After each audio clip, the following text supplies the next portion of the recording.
A gente acha que autodesenvolvimento ou desenvolvimento pessoal é bobeira. Só que com o tempo eu fui estudando um pouco, praticando um pouco e percebi o tanto de benefício que esses hábitos, que essas mudanças trouxeram para minha vida.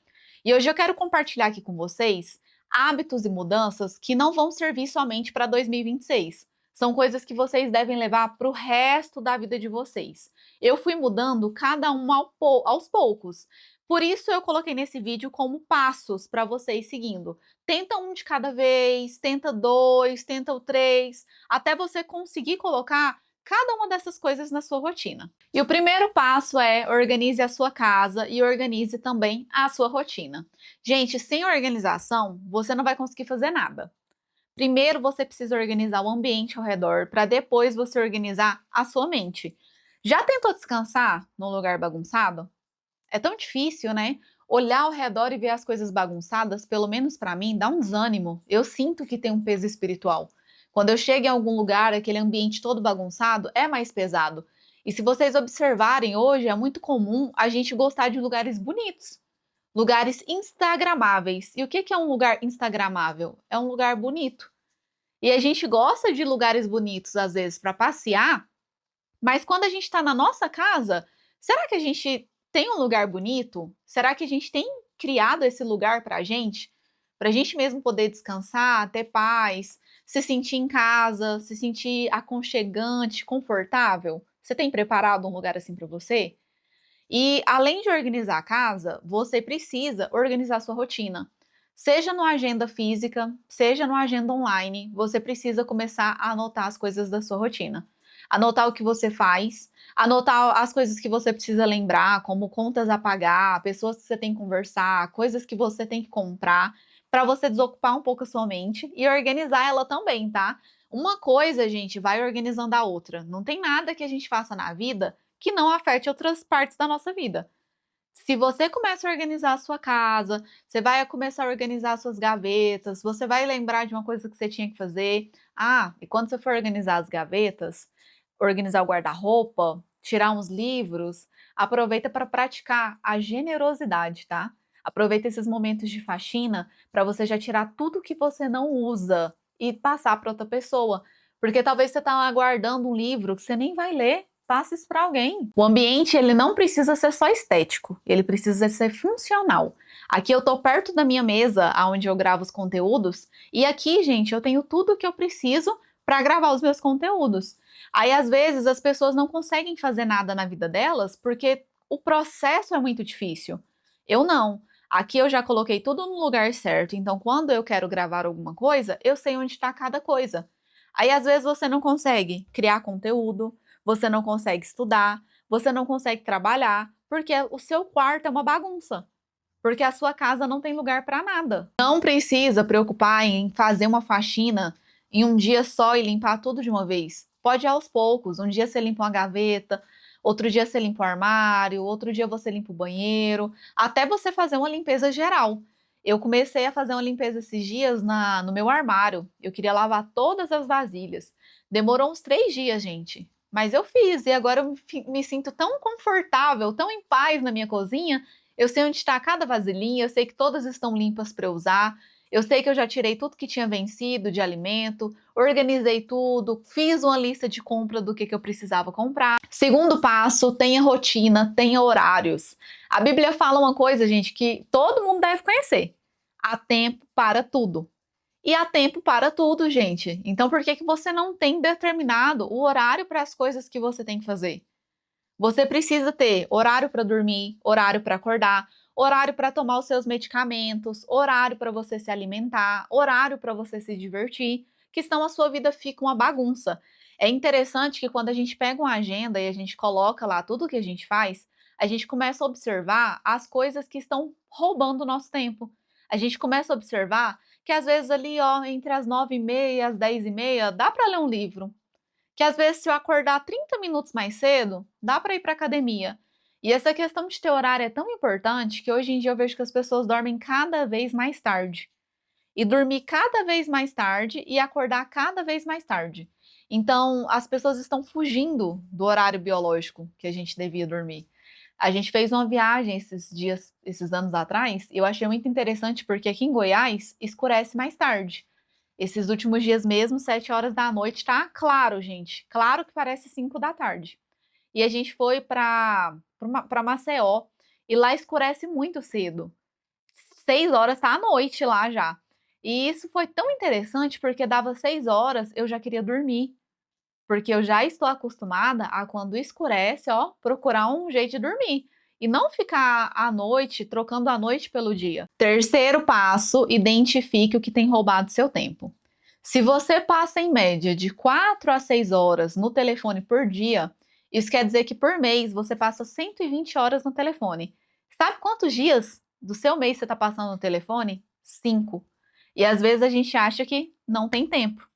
Ah, eu não tenho tempo para ir para academia. Ah, eu não tenho tempo para ler um livro, para fazer um curso. Minha vida está muito corrida. Mas será?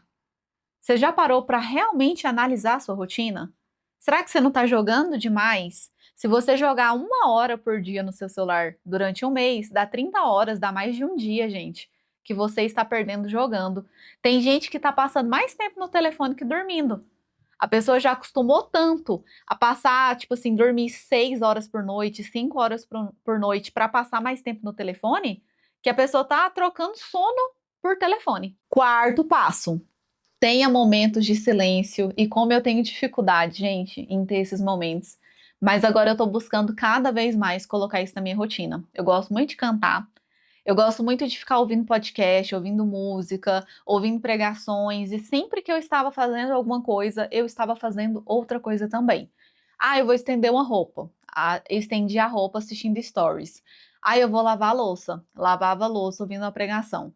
E aí eu comecei a estudar sobre isso, pesquisar e vi que não é legal, que o nosso cérebro, a nossa mente precisa de momentos de descanso e de momentos de silêncio. Então, nos meus momentos de oração, já tem os momentos que eu fico em silêncio, né? Esperando Deus falar comigo. Mas na minha rotina do meu dia, eu também preciso ter esses momentos. Momentos para deixar a minha mente pensar, para prestar atenção no que eu estou pensando, refletir no que eu estou pensando, ter um tempo ali de meditação, sabe? Precisa ser longo? Não, se você conseguir, que seja, né?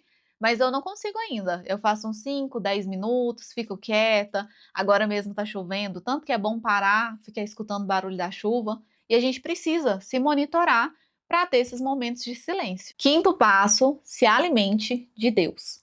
Eu sei que muita gente tem dificuldade de ler a Bíblia, mas aí a pessoa não lê a Bíblia, não lê um livro, não ouve uma pregação, não tira dúvida com pessoas mais experientes e quer conhecer mais de Deus. Que esse não seja mais um ano que você vai começar e terminar cheio de dúvidas e longe de Deus. Esse ano, determine livros para você ler sobre assuntos que você tem dúvida. Ah, eu tenho dúvidas sobre o batismo no Espírito Santo. Pega um livro, vai ler. Tem tanta gente falando sobre isso. Tenho dúvidas sobre jejum. Ano passado eu li vários livros sobre jejum.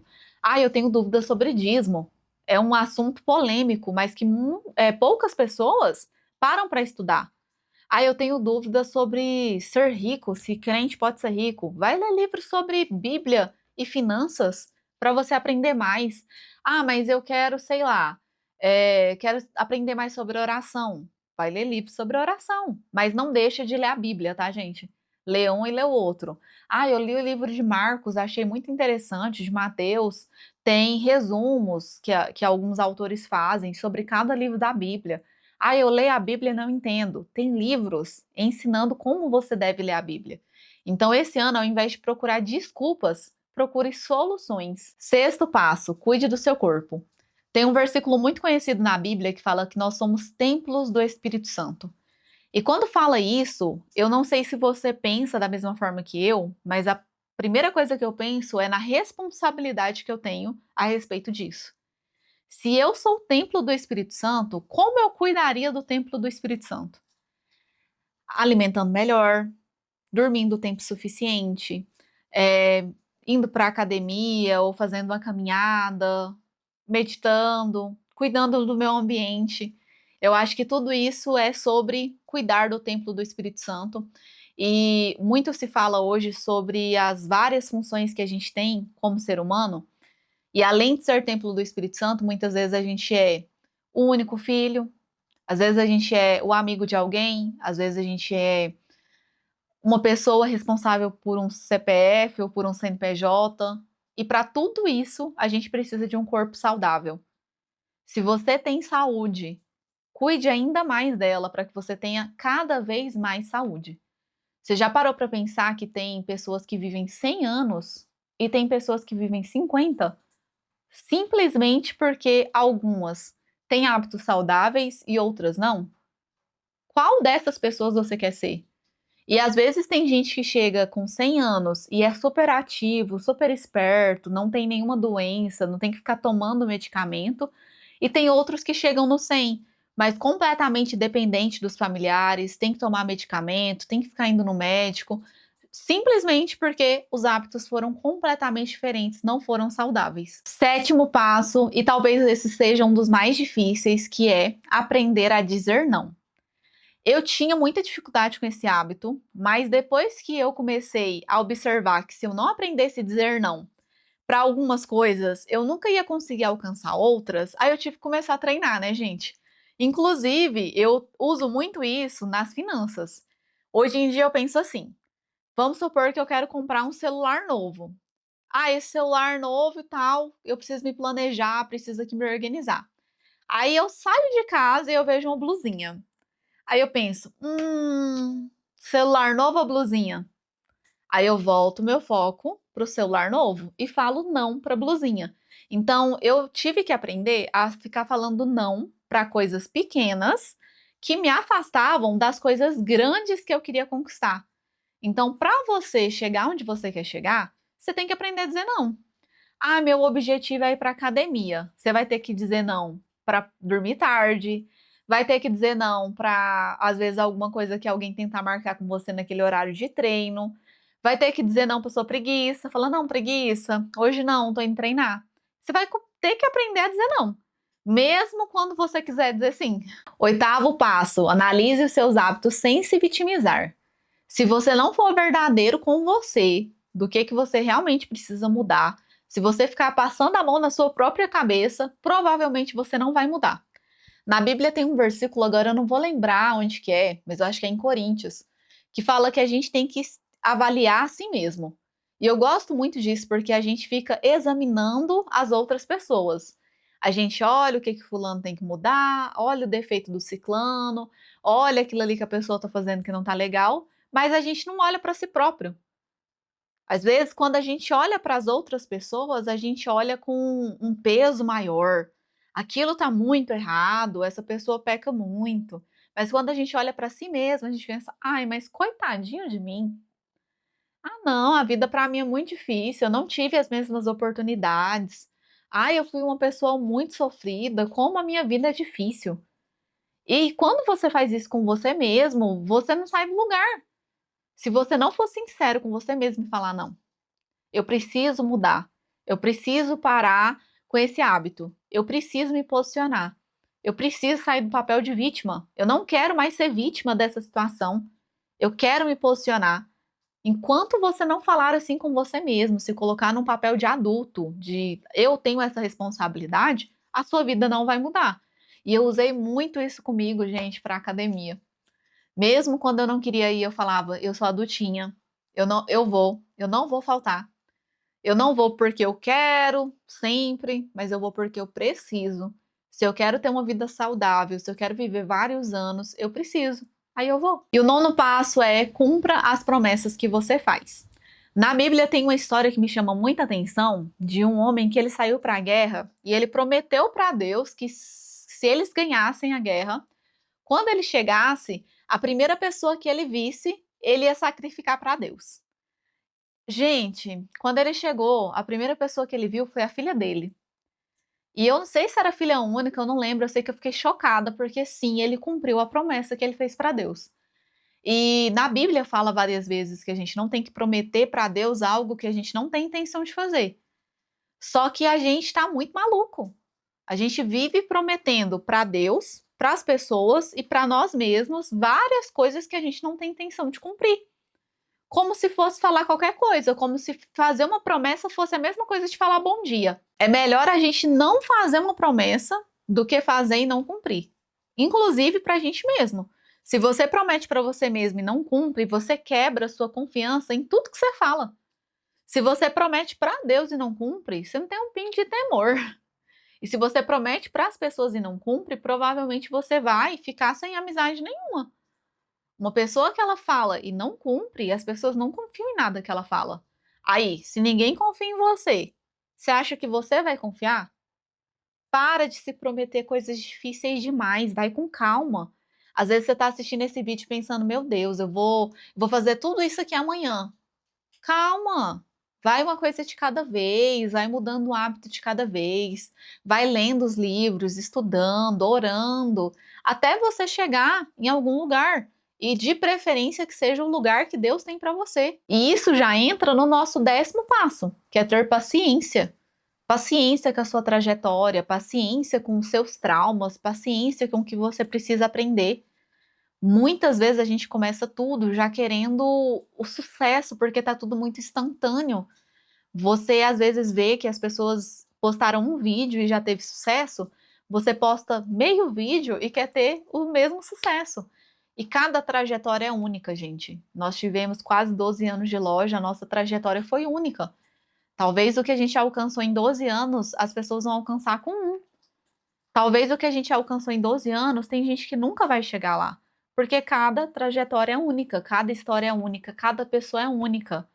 Para de comparar a sua vida com a vida de outras pessoas. Começa a pensar em você e em Deus, no que Deus tem para você.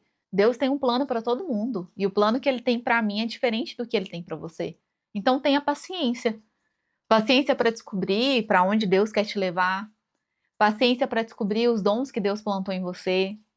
Paciência para colocar cada uma das coisas em prática. A nossa vida, ela não muda quando a gente fica culpando as pessoas, quando a gente fica se culpando, vitimizando, quando a gente fica reclamando. Inclusive, eu tô lendo o pessoal lá no tentando sair do deserto. Gente, como aquele pessoal reclamava.